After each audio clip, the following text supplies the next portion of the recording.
2 modified heats, 7 cars to qualify from each one.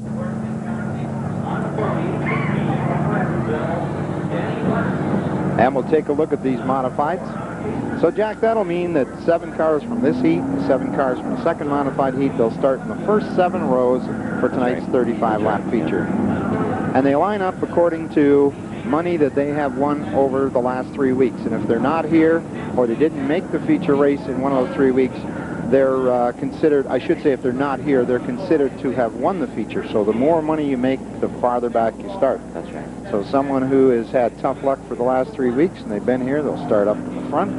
Someone who's won all 3 feature races, if that ever happened, they would have to start 14. That's correct, Mike. But in a lot of ways, in a lot of respects, that is a good opportunity for the guys that are running good because they pick up the additional points by being further back in the pack, you know, when the race gets going. Well, let's take a look at the lineup right now. Inside is the red 82 of Danny Butts. Behind him, the black number 13 of Chris Ricker out of Dunnville. I should have mentioned that Danny Butts in the red number 82 is from Ransonville, New York. There's Chris Ricker out of Dunnville. That's the former Ivan Little car. The white number 11 was Jamie Turner from Binbrook. 212, Freddie Cade from Niagara Falls. Fast Freddie, as they call him. The 2H of Harvey Hainer Jr. from St. Catharines, former points champion here at the Speedway. There's the number 1 of Joe Plazik from Caister Center. Just up by Hamilton. Actually, it's in the township of West Lincoln. Next to him, the 444 of Flying Brian Stevens. Here we come out of the number 4 corner as the first modified heat is underway here at the Merrittville Speedway. You know, Michael, Freddie Cade is a pleasure to watch. Oh, he's a fine driver. Great guy to talk to. Also, all right, Danny Butts in command. The young driver out of Ransonville, New York. Frank Plazik, the young driver out of Caister Center, is second. Then we've got Turner, young Turner, son of Don Turner out there, and Freddie Cade running fourth in the 212. Car's motor around the number 4 corner. Butts in the red car is your leader. It's Frank Plazik second. Now Cade takes over third spot. Boy, these cars are really hooked up. They're cranking out 600 horsepower out there. These cars are built from the ground up for racing. There's a shot of Brian Stevens. And there's action coming out of the number 4 corner. The big block modifieds, many of them running the 467 cubic inch Chevy engines. There's Freddie Cade. There's the battle for the lead as Butts is trying to hold back Frank Plazik. And Butts goes too high and loses his lead. Danny Butts, a young driver,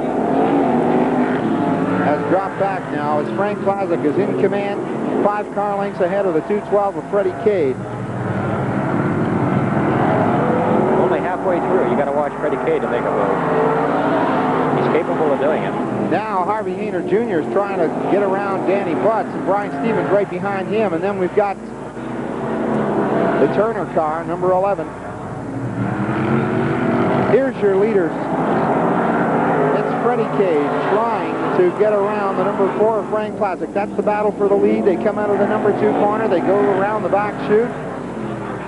And Frank Plazik, now Hainer, takes over third spot and is really marching now.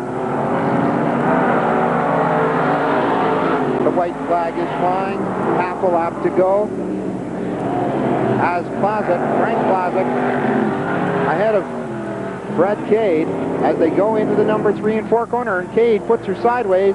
They come down the front chute, but Frank Plazik from Caister Center takes the win here in heat number 1 for the modifieds. Fred Cade of Niagara Falls is second, and Harvey Hainer Jr. from St. Catharines a strong third. Very good example of a fella goes racing for the heck of it, too. Last night when we were over in the States, I spent some time talking to Terry St. Ammon, another businessman out of Welland, Freddie Cade, as well as from Niagara Falls. And, we were discussing stock car racing and how great it is for your nerves. It's one of the most relaxing things you could ever do. Another driver we had out there was the 711 of Kevin Rochelle from Ridgeway. All right, ladies and gentlemen, heat number 2 of 2 modified heats here on July the 8th of the Merrittville Speedway. As they're just setting them up, we see the number 57 of Wade Jerome from Ancaster. Used to race at the Flamborough Speedway.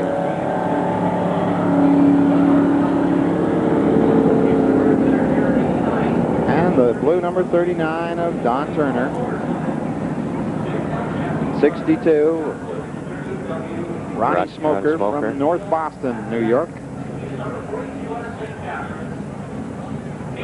07, Mark Shadwell from Hamilton. And the 82 of one of the racing Winfields, Kenny Winfield from Fort Erie.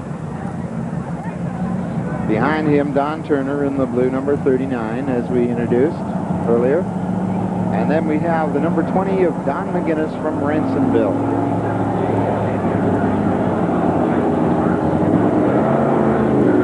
So the cars out there running the track in a little bit.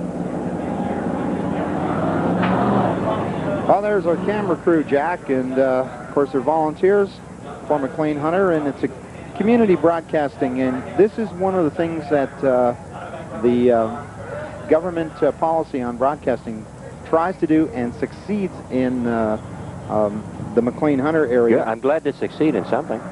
Absolutely, because the mandate is community broadcasting, sure. And the crew, of course, is out for all kinds of functions, both in the studio and remotes. They do an excellent job, Mike. And at the back of the pack, the number 38 from Thorold, Scott Wood, and the defending points champion, the 5-time points champion, 5 in a row, the 42 of Pete Bicknell. There's Scott Wood at the back. So let's see how far Scott and Pete Bicknell. You just saw Pete move in there. They are 7th and 8th. 2 Bicknell cars. And so one car will not qualify. Let's see who it'll be. Oh, we've got problems coming out of the number 4 corner, Jack. Oh, boy, they're really just about lost it there. Pushing and shoving. You know, having seen many times, Jack, what can happen when that pushing and shoving takes place, I had a feeling somebody was going to get a little trip into the ditch. Well, it was possible. You know, it can be done. It can be done. We got a replay on that thing. Well, that's the wrong race. Here we go, ladies and gentlemen. Replay. There goes Ronnie Smoker losing it there. So these cars. Oh, that's one of the things that happens in this type of racing, though, eh? You know, they get charged up. They're ready to take that green flag and come out the front chute, and it's that easy to lose that, especially when they rub a wheel. They're open-wheeled cars, just like sprint cars, Mike. So the starting lineup right now is in the front row. Jerome on the inside.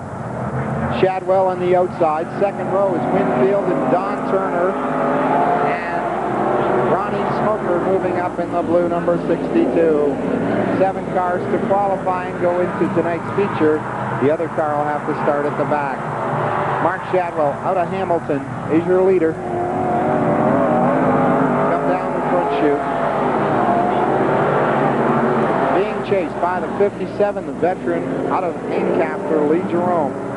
Shadwell has a 6-car length advantage. Then after Jerome, we have a 10-car length gap back to Don Turner and Ronnie Smoker. Pete Bicknell has already moved up in the 5th spot and trying to find some racing room to get around Smoker. Now Bicknell cuts to the inside. And he's got to try to catch up with the number 39 of Don Turner. Now you see Bicknell stalking Turner. The 42 of Pete Bicknell, our points champion, has had more wins here this year than anyone. As Bicknell is trying to take over 3rd spot. There's your battle for 3rd spot. Leaders come down the front chute. The 07 of Mark Shadwell being pursued by Lee Jerome in the number 57. There's the battle for 3rd place as Bicknell tried to go to the inside, but Don Turner shut the door. Don Turner in 3rd spot in the number 39. Now we've got our leaders once again. They come around the number 4 corner down the front chute. And so the lineup right now is the 07 Mark Shadwell in the lead, 57. Lee Jerome 2nd, Turner is 3rd, Pete Bicknell 4th. You could put a blanket over those 4 cars. And there's a gap back to the 62 of Ron Smoker in 5th. Number 20 of Don McGinnis. And Winfield and Scott Wood. And Jack, it's pretty obvious that Scott Wood's car is not handling right now, or at least it's not up to power. Well, Scott was in a bad wreck last night at Ransomville with Mark Elsey. I think what they're doing now is just working on trying to get the thing dialed in again. Yeah, sometimes the car gets bent and it works better, and sometimes it doesn't. And of course, one of the problems too is they have the old block in there. We'll tell you about that later. 07, Mark Shadwell taking the checkered flag. Don Turner is second, and third place, the 57 of Lee Jerome. So our first of two modified heats has been run. Yeah, as we were saying, Scott was involved with a bad wreck in the front chute with Mark Elsey last night, and I believe you saw that last night, right in front of you. And it was pretty scary at first, and sort of wiped the front end out. They worked on it for a better than part of 45 minutes, pretty strenuously, and got her back up, but it wasn't working. Another problem they have, too, is they've got the big block in there now, and the one Chevy small block that was built by Cosgrove didn't hold together. They sent a block over to Chicago, Illinois, and it's being built right now by Prototype, and it'll be back this week. Well, Jack, I miscued there. That was our second modified heat, so now we've got our Pro Stock feature out on the Speedway.